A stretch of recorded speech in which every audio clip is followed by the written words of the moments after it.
All right, so Father, why did you decide to invite Reverend Wright to come to the church? Number one, because he likes Dr. Maya Angelou, and she was going to be here, and he wanted to come by and hear her, him and his wife, people in St. Sabina and in the community for him. Okay. A lot of people think what Reverend Wright said is anti-American, it's bigoted, it's hateful. Why would that kind of a message be appropriate for your congregation? That message wouldn't be, but he's not bigoted, he's not anti-American, he's not hateful. Jeremiah Wright is one of the most loving, loyal people I know. He's a true patriot because he loves the country enough to criticize it and challenge it. It is interesting to me that he can criticize it and he can make challenges, and all of a sudden it's hateful and anti-Semitic. When John Hagee or when Rod Parsley or when Franklin Graham or all sorts of other folks make comments about the country or say things, it's not hateful. They're making comments as preachers what they want to say. Jeremiah Wright loves America. He's a Marine. So, you know, first of all, was Bill Riley a Marine? Let's be real honest. He served this country.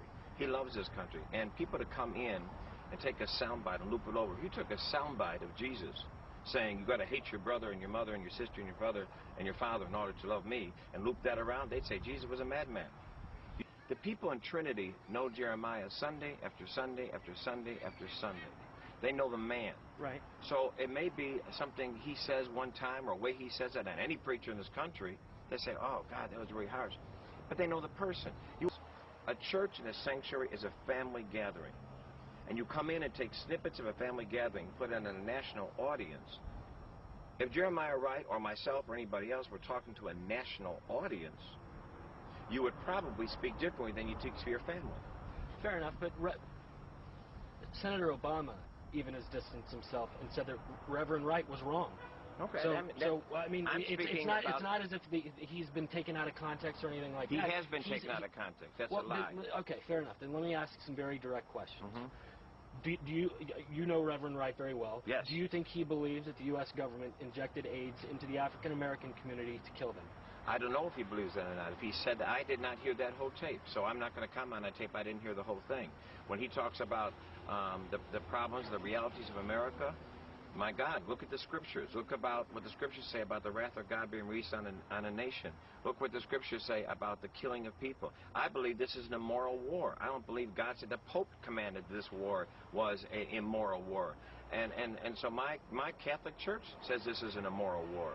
So I stand against the war. That anything that's immoral goes against God. That may be true, but 6 days after 9/11, he says America's chickens are coming home to roost, basically saying that we aren't the victims, we're the ones who are at fault.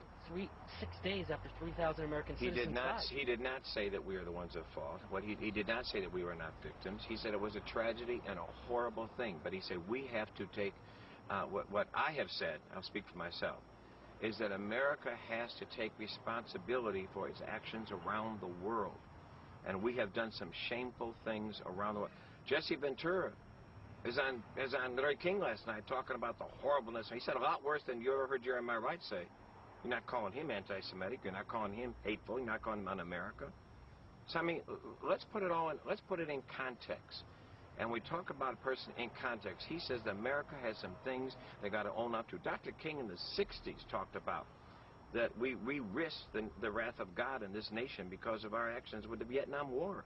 People have been saying that for a long time in America about different countries. I love America, but I also believe that I have the right to dissent with America's policies. That's part of my American privilege. I love America. I want to be nowhere else. But I have big problems with America. And people have the right to dissent with your dissent. I mean, I think absolutely. But he's also a bigot. No. He's also a hater. You say he's a bigot. He is not a bigot. He's not a hater. That's what you call him. And you can have a right to say what you want to say about him. That doesn't make it right because you call him that. He is not a hater. He is not a bigot. He is a person who has had the freedom to speak about the injustices done in this country to African Americans and to poor people in general. The classism and the racism. What was Katrina? Classism and racism. What is it about the number one jail? What is it about the fact that we're locking up black people? More black people are in prison than any other race, but American government says 72% of the drug users in America are white males. So let's talk about the real injustice. Let's talk about the education system in this country. Let's talk about the health care of poor people. Let's talk about racism that exists all over this country in America, the #1 sin of this country. Well, if racism is the #1 sin, then why are you hanging out with guys who are accused, like Wright, who says the USA of KKK, and Farrakhan did call Judaism a gutter religion, and he's called Jews bloodsuckers. That's a fact.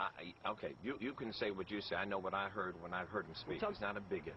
First of all, it'd be pretty hard for him to be a bigot if I'm white, and I'm a very close friend of his, wouldn't it? So, he is somebody that I have respect for. It is interesting to me that when white people criticize America, they're critical. When black people criticize America, they're haters of America. It is very interesting to me how we have those double standards in the media and double standards in society. When black people raise issues, they're angry and they're mad. When white people raise English, they're raising questions. That's the double standard of this country. I don't think that's true. I don't think that's true at all. Look at Senator Obama. The guy's has a good shot to be the next president of the United States. I hope he is. Well, right. So you're not living in no one's saying that he's that way, and he's an African American man. So that's not true. It's just when you got It's when you say, sir, that when a black man says something, they're angry and this, that, or the other. I think people make a distinction between someone like a Senator Obama and someone like a Reverend Wright or a Louis Farrakhan. First of all, Senator Obama is a senator. Reverend Wright is a preacher in a pulpit. Those are two very different roles. Very different prophetic roles of which they're called to be the prophet, to try to serve all its people. Unfortunately, in America, we don't have a real good history of serving all its people. Unfortunately, in America, we live in a double-standard society, and it's as real as 40 years after Dr. King's death. How different are we? How are we different? It's amazing. We talk, well, look, we're great in America. If you talk to Senator Obama, he said the biggest problem with Reverend Wright is that he's stuck back 40 years ago, and that things have changed, that they've gotten better. Is Senator Obama wrong? No, I'm not speaking about Senator Obama. Well, you said how much different are we? You asked me about Jeremiah. Well, I'm speaking for me. I think that in 1968 to 2008, we've made a lot of progress, and we have made a lot of non-progress at all.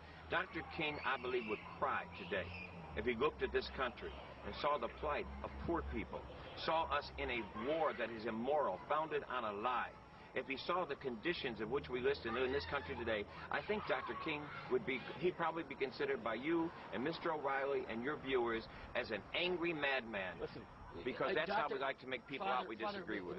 Father, I think that Martin Luther King's message was that he wanted every man to be judged by the content of his character, not the color of their skin. And what Reverend Wright is preaching is a black liberation theology that's very much racist and anti-American. And so there's a big difference between those two messages. Sir, the big difference is you call it racist, you call it anti-American, and you call it black liberation theology. Reverend Wright preaches the gospel of Jesus Christ, the same gospel I preach here. And have said many of the same thing. I believe that the gospel's message is not only to preach unity and to preach progress, it's to deal with the ills and the cancers and the sicknesses and the sins of our society. And we got to deal with those. And I'll continue to preach about those. And as long as our job, I'm not running for office. Right, but I am Father, running for Jesus. You're running for Jesus, which is a message of love, not a message of hate. And don't you think that hang on, let me just ask you a question, Father. I mean, I don't think that you or Reverend Wright or me or Bill O'Reilly or anybody else has a monopoly on caring about people. I don't think that just because you and Bill O'Reilly may disagree on something that you can then say Bill O'Reilly is, a racist. Or I didn't see, but there you go again. You want to jump to terms. I'm not calling Bill O'Reilly a racist. I say I disagree with him. I disagree with the stance your station has taken and the prejudice stance that is done on Jeremiah Wright. It's wrong and it's unfair. That's all. I know Jeremiah Wright. I don't think you do. I don't think Bill O'Reilly does. I know him. He is a good man. He is a loyal American, and he's a prophetic teacher of the gospel. And I'm not going to allow people to call him a racist, anti-American, or bigot. Him nor Louis Farrakhan, because neither of them are. I know the persons. But isn't there part of their message is not a message of love? It's a message of hate. I mean, that's what even Senator Obama had distanced himself from their remarks. You just defined love by Dr. King saying, be judged on the content of your character and not the color of your skin. Read the first part of that speech, where he called about the injustices of America. Read his speech about the Vietnam War.